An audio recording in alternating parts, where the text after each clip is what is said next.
Good afternoon. माझा आवाज येतोय?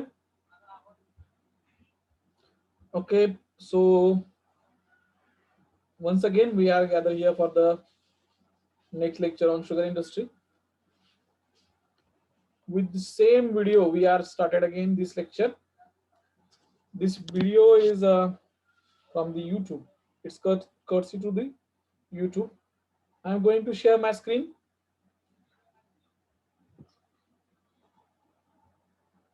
Are you able to see this screen? Screen दिसते आहे का?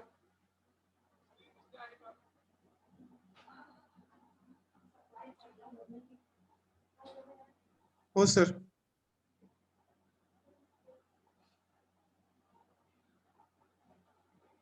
First step is the shredding process that is done by knives.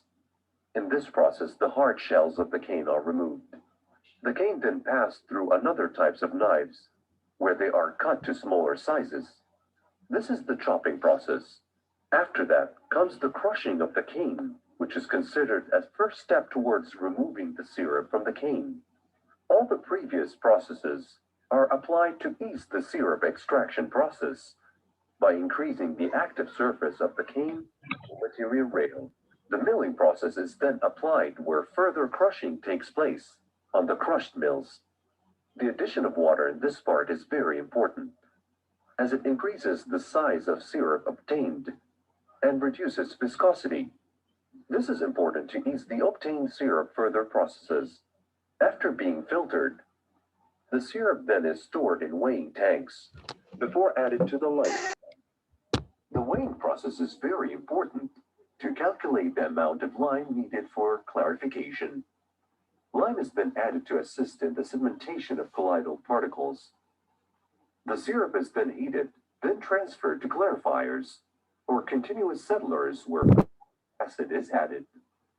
The solid parts, scums, collected from the bottom of the continuous settlers is then transferred to a rotary vacuum filters to remove the adhering syrup. The syrup from the clarifiers is then transferred to a multi-effect evaporators, where the syrup is concentrated by evaporating most of the previously added amount of water. The evaporators operate under vacuum to reduce the cost of evaporation and to utilize the temperature of the syrup along this process. The syrup loses over 40% of its volume after this process. The syrup then enters storage tanks before being pumped into a vacuum pans. The objective behind this process is to increase the concentration of the syrup and to generate a supersaturation concentration, which enables the syrup to crystallize. The water concentration from this process is reduced to only 10%. Previously formed sugar crystals are also added to the syrup at this stage. The crystals act as a nuclei for the crystallization process, as they also trigger the formation of crystals in the crystallizers.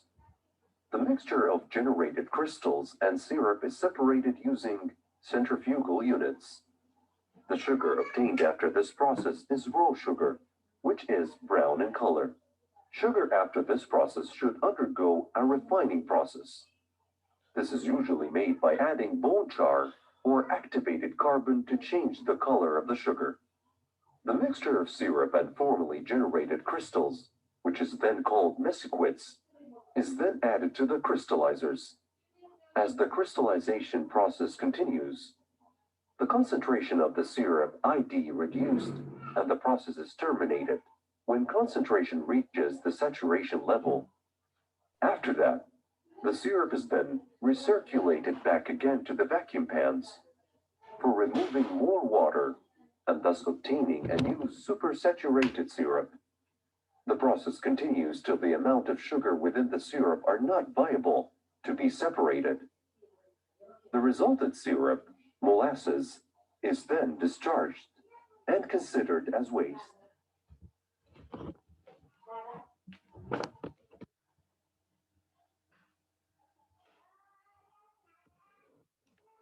Okay, so we have seen the same video from the YouTube. Now I'm going to share my presentation.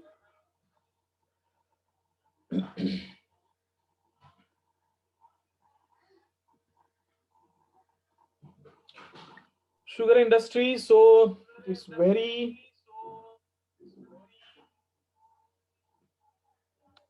close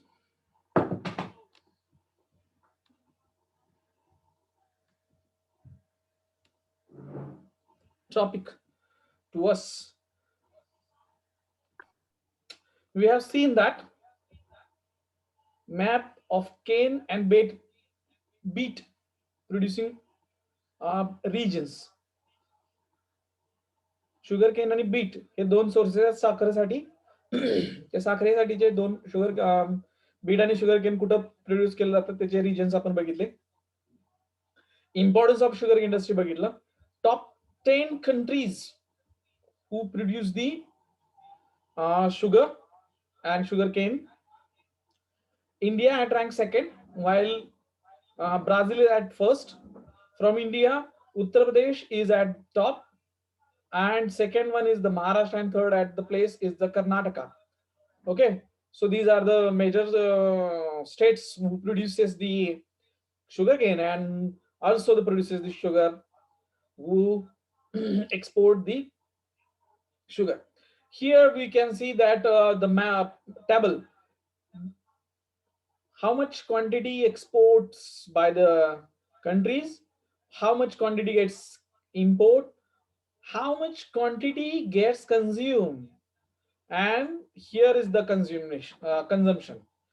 We are at the first number to consume the sugar. Okay, here is the largest producer and largest consumer countries.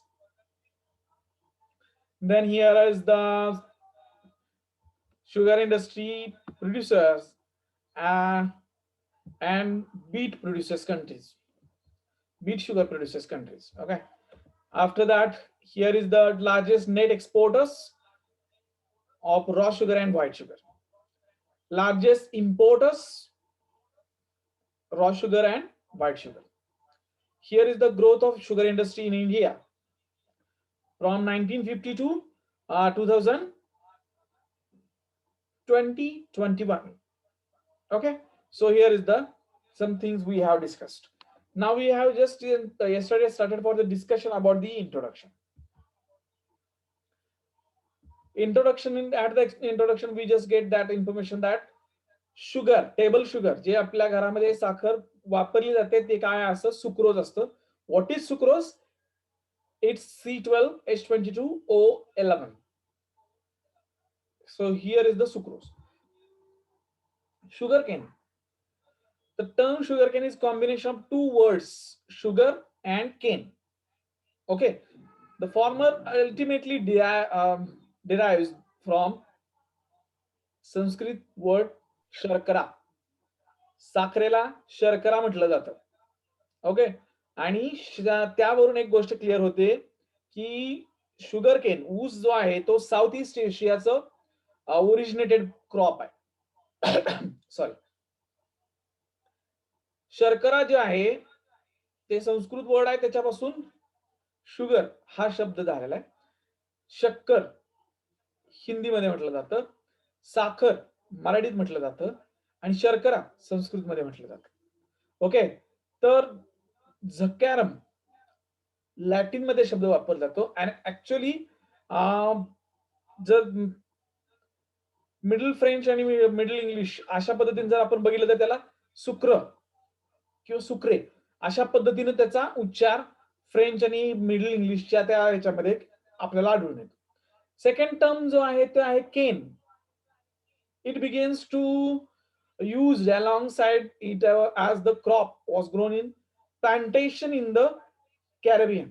Okay, or it is called as a ganna.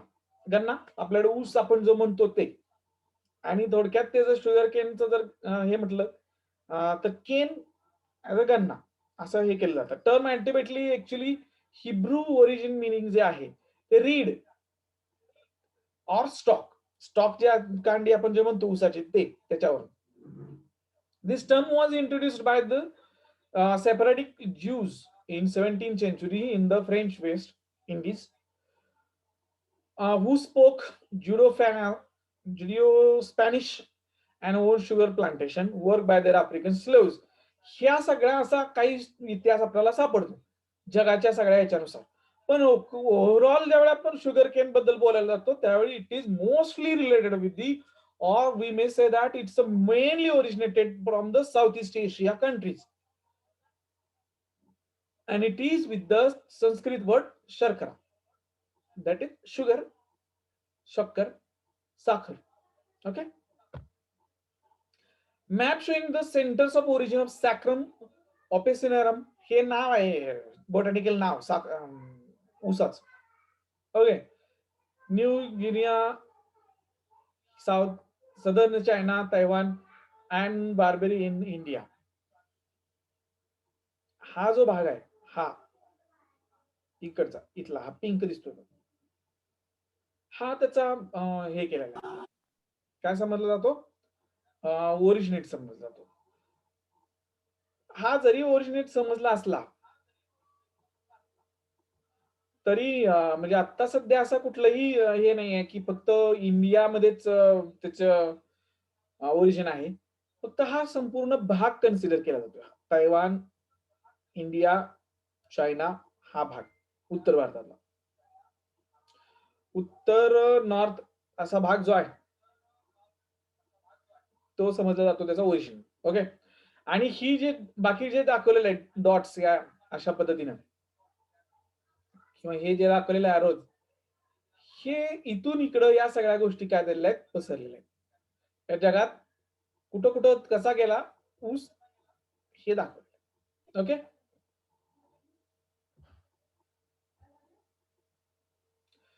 the two centers of domestication for the sugarcane are one from Saccharum officinarum and Papinus in Guinea, and another is Saccharum sinus by Astraceans in Taiwan. हे दोन त्याचे basically original सांगितलं जातात आणि originally ऊसाचे जे दोन basic प्रकार जे सांगितले जातात ते याच्यानुसार. ओके, आता याच्यामध्ये जर बघितलं हा मॅप जो आहे हे सगळ्या बाकी तुमच्या इन्फॉर्मेशन साठीच आहेत गोष्टी. The west what diffusion of sugar cane in pre Islamic times. Pre Islamic okay म्हणजे मुघलांच्या आधी हा भारत होता, मुघलांच्या आधी.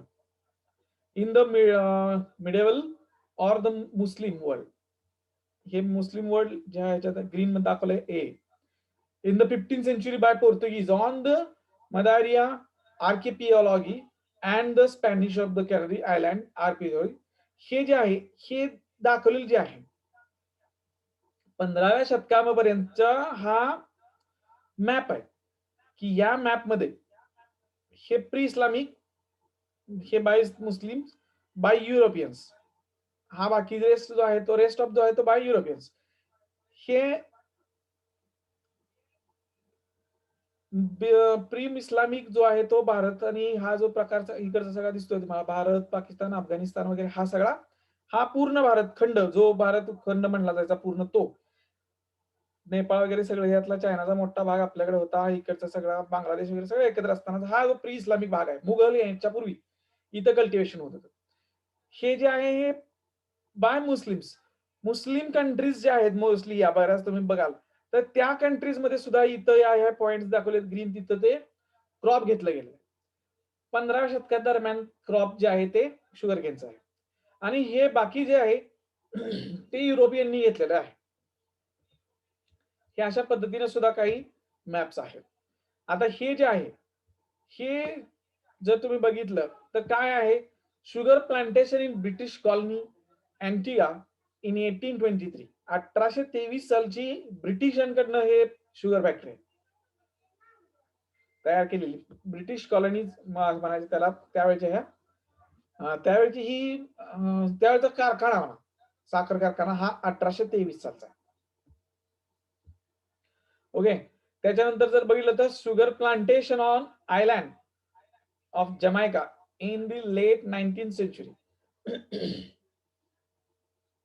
सॉरी, जमैका मध्ये लेट 19th century हे 18व्या शतकाच्या उत्तरार्धात 19च्या मध्ये सुरुवातीला हे चित्र आहे प्लांटेशनचं.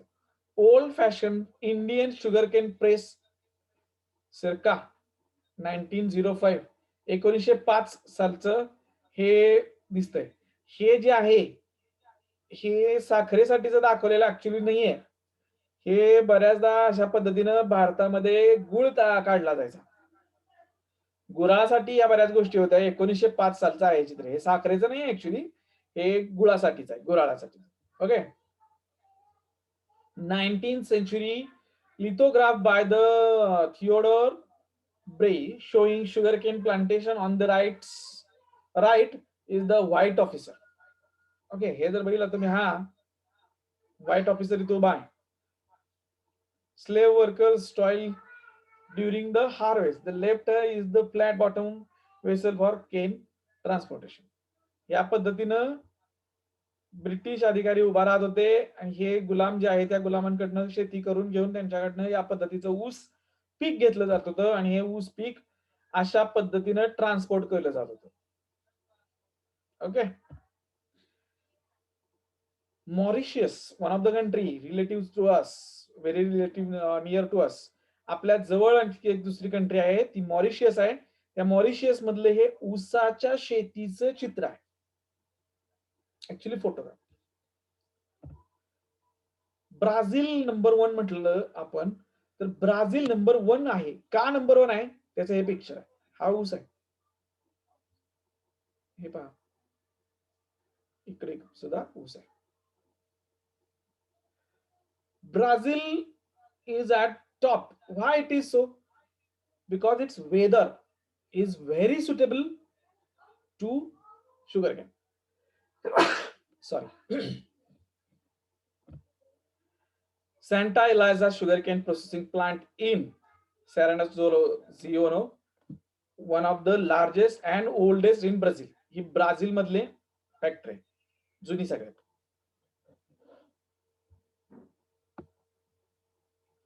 शुगर केन प्रोडक्शन 2018चं हे एवढं आहे. 746 मिलियन टन ब्राझील आहे आणि त्याच्या निम्म इंडियाचं आहे. आणि आपल्या निम्म्यापेक्षा कमी चायना आहे आणि त्याच्यापेक्षा कमी चायना आणि थायलंड आहे. बाकीच्या कंट्रीज एकदम थोड्या आहेत. पण जर तुम्ही बघितलं आपण ब्राझील नंबर 1 ला का आहे तर हे अशा पद्धतीने आकडे त्याचे आहेत. हा जो मॅप आहे हा मॅप आहे शुगर इंडस्ट्री डिस्ट्रीब्युशन. हा थोडा जुना मॅप आहे. या जुन्या मॅप मध्ये जर तुम्ही बघितलं, थोडा जुना म्हणजे एवढ्यासाठी जुना म्हणतोय मी कारण हा बिहार इथला, याच्यामध्ये झारखंड वगैरे झालाय, तो झारखंड इथं तुम्हाला दिसत नाही. छत्तीसगड वगैरे झालंय ते तुम्हाला दिसत नाही. त्यामुळे हा जुना मॅप आहे. त्यामुळे पण कम्पॅरेटिव्हली या शुगर इंडस्ट्रीज बिहार, झारखंड, उत्तर प्रदेश, हरियाणा आणि पंजाब, हे बघा हा पट्टा इथं सगळ्यात जास्त दिसतात. त्याच्यानंतर जे आहेत त्या आहेत या महाराष्ट्रात. त्याच्यानंतर खालोखाल जो आहे तो नंबर लागतो कर्नाटकचा, तमिळनाडूचा, सॉरी हे आंध्र प्रदेश आहे, हे तमिळनाडू आहे, हे केरळ आहे. ओके. तर या पद्धतीने इंडियामध्ये शुगर इंडस्ट्री काय केलेलं आहे, पसरलेलं आहे. हे जुना मॅप आहे, परंतु काही थोडासा याच्यासाठी असा म्हणून दिलेला आहे रेफरन्ससाठी. हे 2002 पर्यंत किती शुगर इंडस्ट्री कुठल्या राज्यामध्ये होत्या त्याचं हे आहे. हा मॅप जुना आहे. हा ठीक आहे. पण 2002 च मला शुगर इंडस्ट्रीच्या संख्या मिळालेल्या आहेत. तर 2002 ला 105 फॅक्टरीज होत्या महाराष्ट्रात, 110 फॅक्टरीज होत्या उत्तर प्रदेशात, 32 तमिळनाडू, कर्नाटकात 30, आंध्रामध्ये 35, गुजरातमध्ये 16, बिहारमध्ये 28 आणि बाकी सगळ्या मिळून जे आहेत ते 43. ओके. सो हे जे आहेत या कंट्रीज, सॉरी ह्या स्टेट्स मध्ये एवढ्या फॅक्टरीज 2002 सालचा हा आकडा मिळाला. त्याचबरोबर जे इथला जो आहे हा रिकव्हरी ऑफ शुगर, हे जर बघितलं तर महाराष्ट्रात 10.70 आहे आणि उत्तर प्रदेशात 9.05 आहे. कर्नाटकात 10.38 आहे. गुजरातमध्ये 10.95 आहे. ही रिकव्हरी आहे. या रिकव्हरीवरती पण बरेच रेट्स अवलंबून असतात, हे तुम्हाला सगळ्यांना माहिती आहे. Yield of sugar in tons per hectare मध्ये किती उत्पन्न मिळतंय, तर महाराष्ट्रात पर हेक्टरला 9.47 टन मिळतंय पर हेक्टर, आणि इथं जे आहे उत्तर प्रदेशात ते 5.25 आहे. तमिळनाडूमध्ये 9.53 आहे. लक्षात घ्या, ह्या ज्या आहेत ह्या गोष्टी माहिती असणं गरजेचं आहे. प्रोडक्शन इन लॅक टन्स, मग 65 लाख टन महाराष्ट्रात प्रोडक्शन आहे आणि 45 लाख टन हे उत्तर प्रदेशात. उत्तर प्रदेशातलं कार्यक्षेत्र जास्त आहे, शुगर इंडस्ट्रीज जास्त आहेत. शुगर इंडस्ट्रीचा क्रशिंग टाइम हा जवळपास 1.25 ते 200 दिवस प्लस मायनस हा महाराष्ट्र, उत्तर प्रदेश, तमिळनाडू यांचा आहे. तर हे जे आहे हे काही आकडे आहेत. आता शुगर केन ज्यावेळी आपण विचारात घेतोय, त्या शुगर केन मध्ये नेमकं काय काय कंटेंट असते, मला एक गोष्ट सांगा, नेमकं काय काय कंटेंट असते? तुम्हाला जेवढं माहिती आहे, तुम्हाला जेवढं वाटतंय तेवढं कंटेंट काय असते तेवढं सांगा.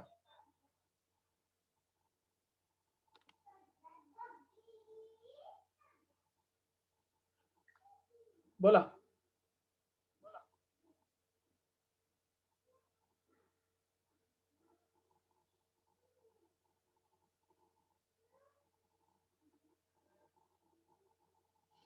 बाळांनो, जरा म्यूट ऑन करा, तुमचा आवाज येऊ द्या मला.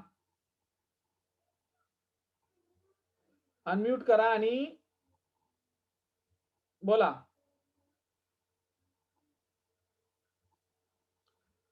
सगळ्यांनी ज्यांना माहिती की 1 किलो ऊस घेतला तर त्या 1 किलो ऊसामध्ये किती शुगर असणार आहे. मग आता ही शुगर म्हणजे काय, तर सुक्रोज आहे. तर या व्यतिरिक्त काय काय आणखी आहे, काय काय आहे शुगर केन मध्ये?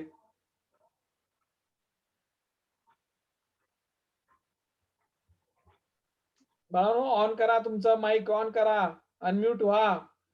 शेअरिंग स्टॉप केलंय मी, तुम्ही बोला.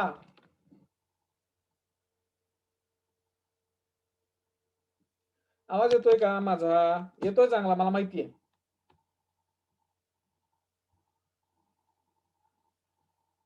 ऊस खाल्लाय ना, ऊस खाल्लाय, ऊसाचा रस, that is juice you have taken. नेमकं काय काय मिळालं तुम्हाला, काय काय असतं ऊसामध्ये? ऊस सगळा आहे असं तुम्ही पूर्ण खाता, काही भाग टाकून देता, काय करता, नेमकं काय केले? सॉलिड असतो त्यामुळे सॉलिड आहे असाच खाता का, केक खाता तसा, केळी सारखा असतो का, कसा असते काय नेमकं? बोला, अनम्यूट व्हा आणि बोला. शुगर केन मध्ये नेमकं काय काय असते, आपल्याला काय काय मिळतंय? एक जर आपण शुगर केन ज्यूस पिला, सुक्रोज, बोला. क्रिस्टलाइन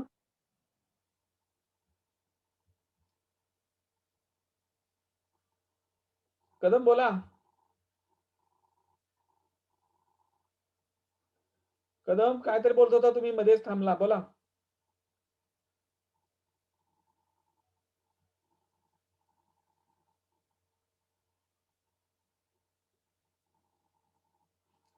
अरे काय काय असते?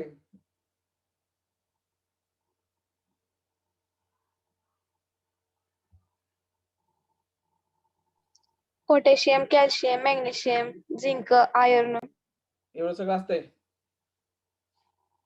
बर, आणखी?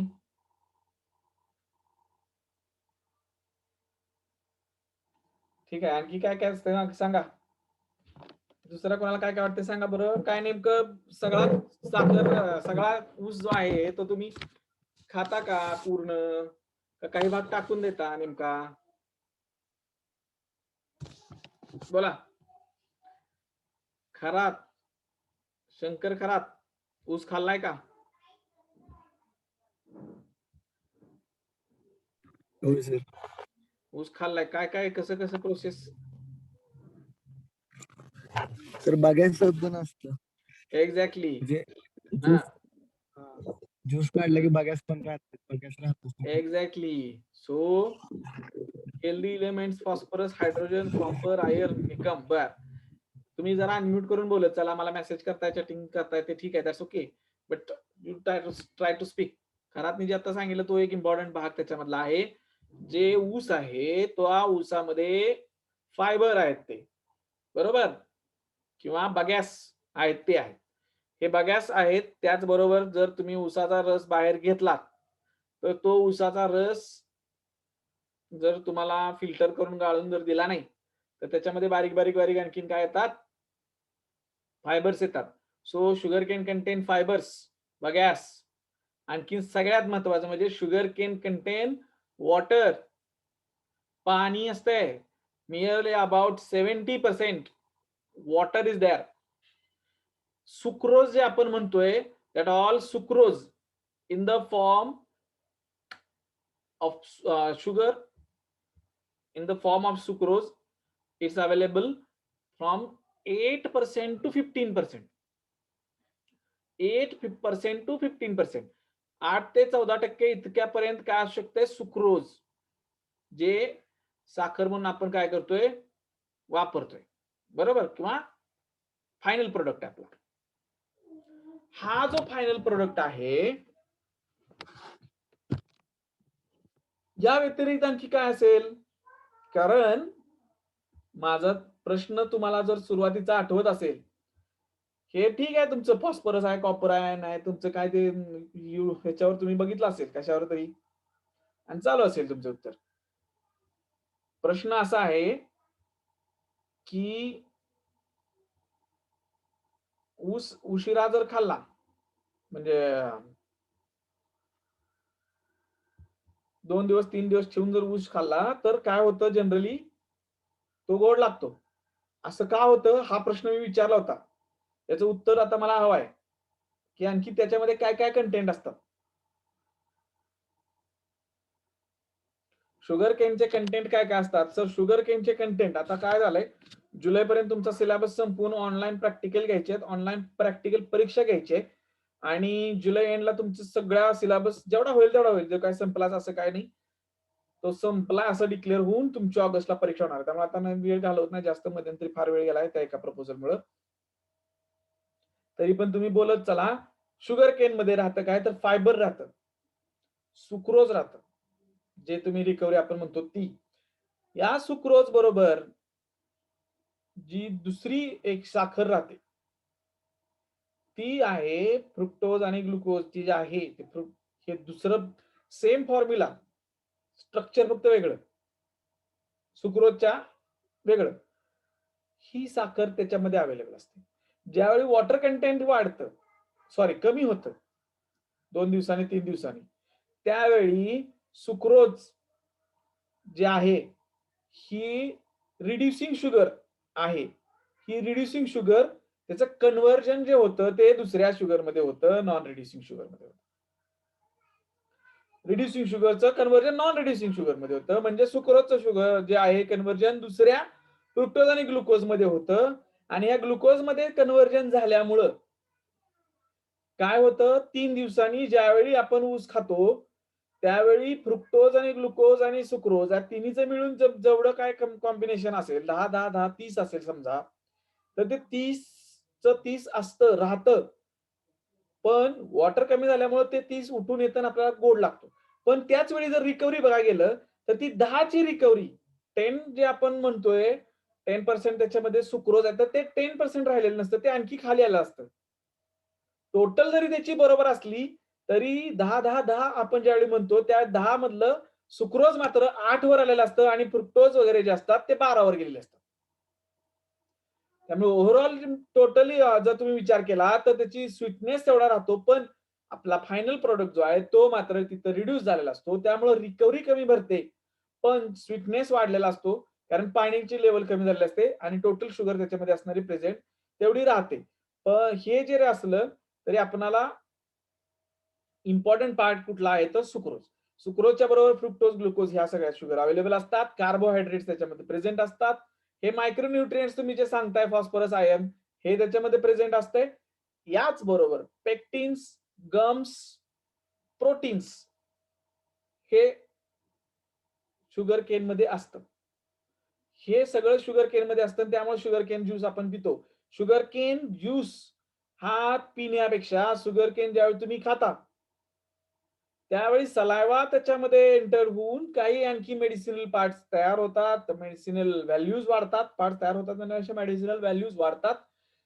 सो दॅट जर तुम्ही बघितलं तर कावीळ वगैरे ह्या गोष्टी जर झाल्या तर काय केलं जातं, ऊसाचा रस पिणं इट्स ओके तुम्ही औषध म्हणून, पण ऍक्च्युअल पार्ट ऊसाचा रस पिण्यापेक्षा काविळीसाठी ऊस खाल्ला जातो. कारण सलायवा जो आहे तुमचा तो सलायवा त्याच्यामध्ये मिक्स होऊन त्या ज्यूस मध्ये तुम्हाला काय होतं, मेडिसिनल व्हॅल्यूज वाढली जाते कावीळ झाल्यानंतर.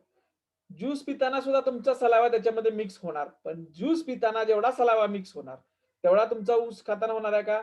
रादर ऊस खाताना जास्त होणार आहे, कारण तुम्ही प्रोसेस ती जास्त वेळ चालते.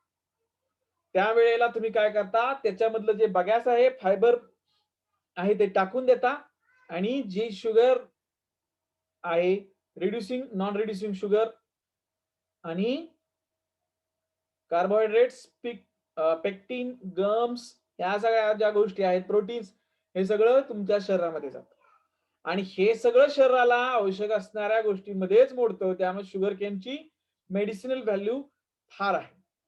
पण ज्यावेळी आपण सुक्रोजचा विचार करतो त्यावेळी sucrose it's not good for health. साखर जी आहे ती शरीरासाठी फार चांगली नाहीये sucrose. But whenever it come with the all the racemic mixture of all the families, then it's very good for the body.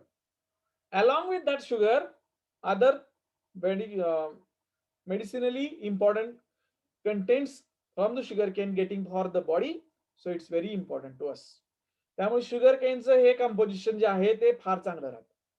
एखाद दिवशी सकाळी उठून तुम्ही चहा न पिता समजा एक ऊस अखंड ऊस जर खाल्लात तर तो फार चांगला राहतो. ऊस खाणं शरीरासाठी चांगलं आहे, साखर खाणं शरीरासाठी तेवढं चांगलं मानलं जात नाही. रादर डायबिटीस सारखे जे प्रकार आहेत त्याच्यामध्ये तर बिलकुल नाही. बीटरूट शुगर जी आहे ती कंपॅरेटिव्हली शुगर केन पासून जी शुगर तयार होते त्याच्यापेक्षा ती हेल्दी मानली जाते. बीटरूट पासूनची शुगर जी तयार होते ती शुगर तेवढी गोड नसते. आपल्या इकडे प्रकार काय आहे, जर एखादा पाहुणा आला, शेअरची साखर जर मिळालेली असेल तर तो एवढा चहा गोड केला जातो. कारण जनरली काय होतं, कमी गोड साखरेचा चहा दिला तर पाहुणा म्हणतो काय आहे आम्ही आलेले यांना आवडलेलं नाही. ते आपला आदरातिथ्य दाखवण्याचे जे प्रकार आहे, जास्त स्वीट देणं, it's not good for the health. So you should know all the things whatever the regarding with the sugar cane. From tomorrow lecture we will start the process of formation of the sugar in sugar industry, whatever the processes are taking place in the sugar industry. But this up to this introduction is necessary for your general knowledge. त्यामुळे आपण ह्या गोष्टी आतापर्यंत इथं discuss केलेल्या आहेत. Last 2 minutes remain राहिलेले आहेत. If you have any kind of the problems, any kind of the issues, any kind of the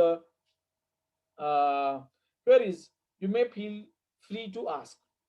विचारू शकता मला, काही प्रॉब्लेम नाहीये. 2 मिनिट राहिलेले आहेत, काही प्रश्न असतील तर विचारा.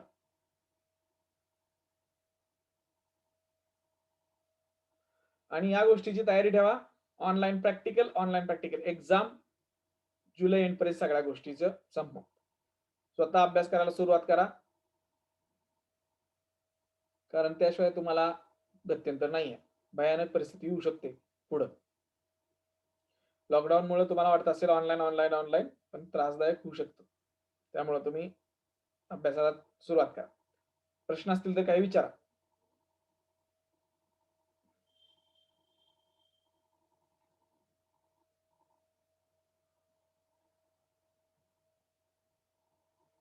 कॅमेरा ऑन करा. 1 मिनिट राहिला. हॅलो सर, कॉलेज कधी चालू होणार आहे काय? कॅमेरा ऑन करा. शेवटचा 1 मिनिट राहिला आहे. जरा अटेंडन्स साठी हे होणार आहे. कॉलेज लॉकडाऊन उठल्याशिवाय कॉलेज सुरू करू शकत नाही आपण.